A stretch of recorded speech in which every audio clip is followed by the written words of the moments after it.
Welcome back to Crafters Coast to Coast. I'm Angela Martinez. Next stop on our map, Northern California. This origami artist does amazing work with paper, wire, and teeny tiny beads.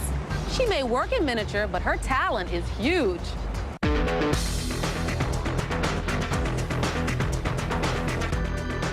Hi, I'm Stacy Tamaki, and this is Kitai. Welcome to sunny San Jose, California.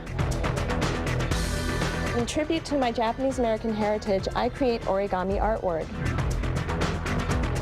We rock! Today I'll be making a cherry blossom tree with miniature origami cranes. So let's get to work. This is a piece of origami paper. And the way I begin to make my origami cranes is I fold it into quarters. My grandma taught me how to make origami cranes when I was probably about 5 or 6 years old. I would just make maybe one a year. To make them more unusual, I started making them smaller and smaller. So starting with a piece of paper this size, I turn it over and I fold it.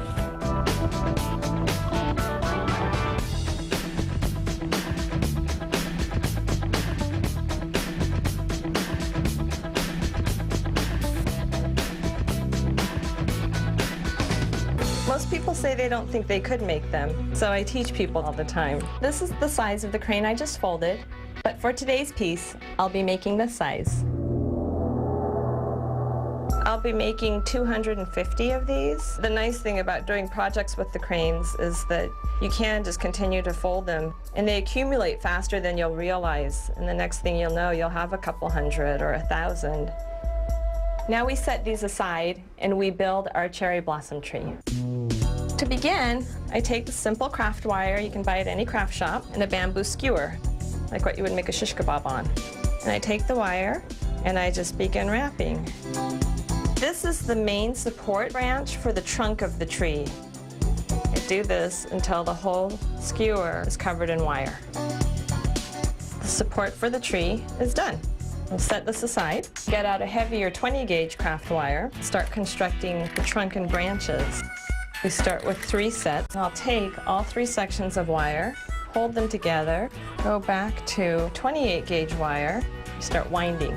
Keep winding and winding and winding and winding and winding like this. This is the one that has 3 sets of branches, 2 branches that come off of here. With a single strand of wire this time, and right at the top, I added an additional piece so that it'll make a forked branch. These 3 sections are then taken around the support for the trunk. We take the 28-gauge wire again, and you guessed it, start winding.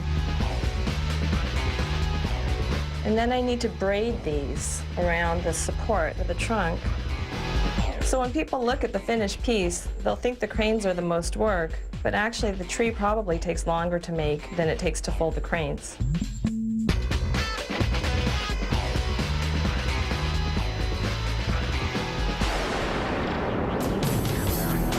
Next, I'll start making the little pink beaded wire flowers to form the cherry blossoms. And these are the beads. They're called delicas. They're smaller than your average seed bead. I use 10 beads per petal, and I just string them on the wire.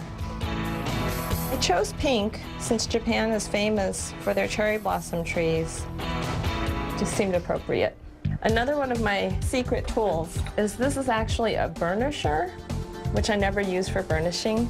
I use it to pop open the loops of my flowers and make them perfectly round. This is our last petal, and then I'll add the center. I like these little white beads.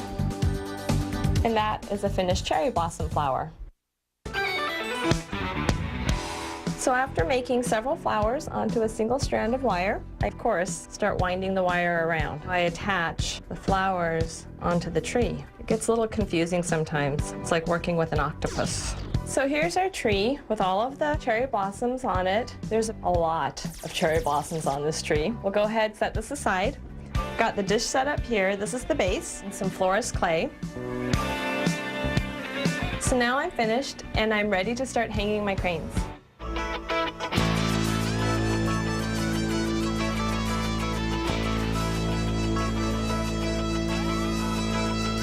So now that I've finished hanging all of the cranes onto the strand, I run it through one of these little petals and tie it on. And I just put a dab of glue there on the thread and drop the crane onto it. And that will suspend the crane in place. I'm finishing by adding a few flowers made of beaded wire. That is my cherry blossom tree with miniature origami cranes. What a lot of work. You need a steady hand, good eyesight, and plenty of patience.